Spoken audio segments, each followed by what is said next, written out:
السلام عليكم ورحمة الله وبركاته. يلا ميزانية جديدة للفطار. انا قلت لكم طبعا كلنا وجبة الفطار دي ساعات بنحتار فيها ومش بنبقى عارفين نعمل ايه، فيلا بينا على الميزانية بتاعتنا النهاردة. وعشرين جنيه بخلاف العيش. طبعا كلنا قلت لكم العيش بيبقى متوفر عندنا، لا اما بنجيبه عن البطايق يا اما معظمنا بيبقى خبيث في البيت. فيلا بينا نشوف العشرين جنيه. القمر عملت معانا كل الفطار اللي متحبش ده، وعملت معانا شوية فول نابت كده حلوين قوي. فيلا بينا. العشرين جنيه مش زمن مستحيل ولا حاجة، والعشرين جنيه عملنا فطار وكلنا انا وجوزي وولادي واحنا 4 افراد، وفطرتنا وكانت حلوة جدا. ميزانيتي النهاردة جبت ب10 جنيه فول نابت وانا في السوق. جيت سلقته، طبعا حبشت عليه شوية شوربة حلوين ببصلاية، وبعد كده ظبطته ملح وكمون وليمون وخليته كده زي الفل. عملت الفول ب10 جنيه، او جبت فول ب10 جنيه. فول نابت، وقلنا نغير شوية عن الفول المدمس، فجبت فول نابت ب10 جنيه. طبعا الجبنة القديمة متوفرة عندي في التلاجة.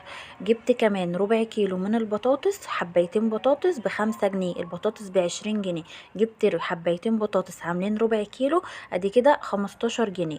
والبتنجانية دي كانت بتنجانية صغننة كده، مع الخيارايه مع البصل الاخضر والقوطه اللي انا حطيتها على البتنجان وعلى الجبنه، قطيتين وبتنجانيه وشوية الحاجات دي كمان 5 جنيه، لان البتنجانية كانت صغيرة جدا ما كانتش تعمل حاجة يعني. واحنا عارفين كيلو البتنجان من 10 لو جبتيه اخر النهار ل15 جنيه.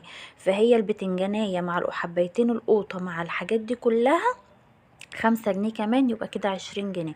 وفطار زي الفل وزي العسل. لو الدنيا هتزيد معاكي شوية ممكن تزيد معاكي 2 3 جنيه. وعملنا فطار متحبش، ممكن لو انت واكلة الأكلة دي متأخر شوية تنفع غدا. طبق البتنجان ده حلو جدا جدا لو جربتيه. انا بقلي البتنجان وبعمل فص توم بدقه بملح وكمون، وبحط عليه شوية خل وبقطع عليه قطايه، وبعد كده لما بقلي البتنجان بطلعه هو سخن وارش عليه الدقة دي، بيكون طعمه حلو ومغمس نفسه. مع طبق الجبنه القديمه زي ما انا قلت لك، الجبنه متوفره عندي في التلاجة.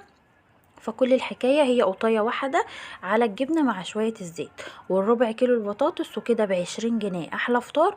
ومعانا مفيش مستحيل. غيرنا النهاردة الفول عشان انا عملت معاكم قبل كده كذا مرة في الفطار، في وجبة الفطار فول مدمس، فعملت النهاردة معاكم الفول النابت. جبت ب10 جنيه فول وعملت حلة فول حلوة كده، يعني كانوا الطبقين دول وغرفنا طبقين كمان، وفطرنا وحمدنا ربنا ومفيش مستحيل.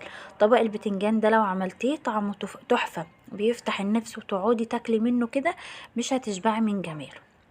اتمنى الفيديو يعجبك والميزانيه النهارده تعجبك. لو عجبتك حطي لي لايك وقولي لي ولا هنزل لك ميزانيات كتير.